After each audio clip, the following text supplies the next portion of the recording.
Going on, painters? This is Nate with Fresh Coat. So in this video, I want to answer the question, how much should I be following up with leads? So we're all generating leads, whether that be through Angie's List, Thumbtack, Google Ads, Facebook Ads, flyers, door hangers, referrals. Our phone is just ringing, right? How quickly and how much should we follow up with leads? So I'm going to focus a little bit more on the paid side of things. So leads that are coming from Facebook, from Google, stuff that we're paying for. So you want to follow up with leads from Facebook and for Google for about 2 weeks.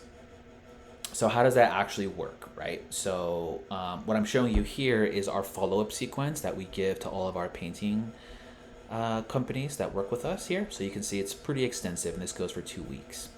So when a lead comes in with our system, let me go back here, it's a follow-up sequence.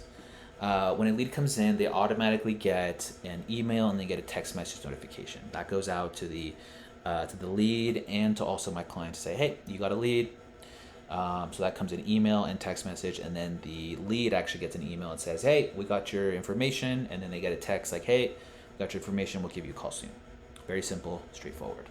Now, for the clients, I tell them to get back to them as soon as possible. And on that first day that they came in, if you call them, text them, and they don't answer, go ahead and put them into the follow-up sequence.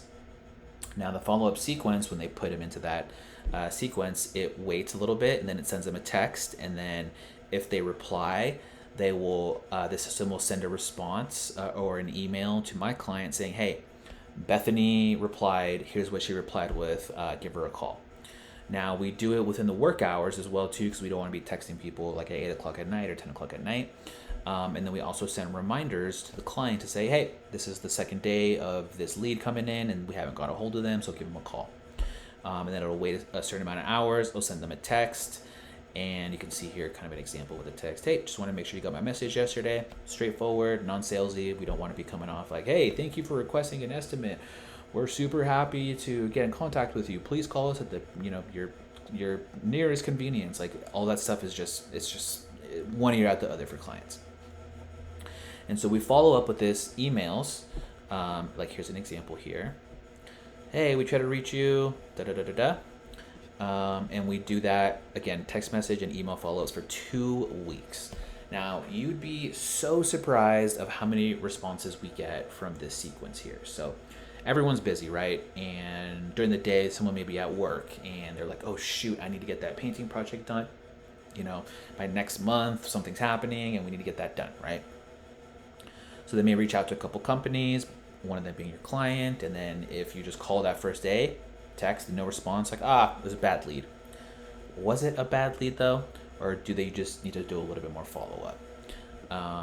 And so again, you'd be surprised, like every day pretty much we get messages from this follow-up sequence from clients. Oh, I'm so sorry. I've been super busy the past 3 to 4 days. Like, yes, I'm still interested. Please give me a call tomorrow in the afternoon.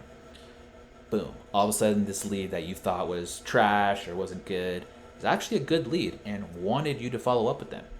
Sometimes you do have to play that game of follow-up. We all want the best leads possible, right? Yeah, they answered in the first call, they closed right on the spot, but that's not the reality of the situation, right? Yes, don't get me wrong, you will still get those leads that close on the spot, that answer right away. Yeah, those are great, right? But nothing's perfect in this world. If you guys are painting business owners, stuff happens, and you need to have systems like this in place so that way you can leverage technology. Because if you think about it, how many touch points do you think are in here in 2 weeks? I couldn't even count. Just look how big this is here. It goes and it goes and it goes and it goes, and we've custom built this, right? So imagine if you had to go in here and do this like manually. It would just take you forever. So to answer the question when we started this, should you respond and how much should you follow up with leads, right? Follow up with leads for 2 weeks. And then if they don't respond after 2 weeks, you can go ahead and just put them in your database so that you can reach out to them in a future time. But 2 weeks is a very good amount of time to follow up with these leads. And again, with our clients, if we ask them to call as soon as possible when the form submission comes in and then the call comes in, and then if they don't answer, put them into this nurture sequence, and it'll automatically start firing off emails and text messages, and it'll do it on your behalf while you're working, while you're doing other estimates, while you're working with the team, while you're at home. So again, leverage technology and follow up with your leads. My name is Nate with Fresh Coat Marketing. If you guys have any questions, comment them below. And that's it for this video.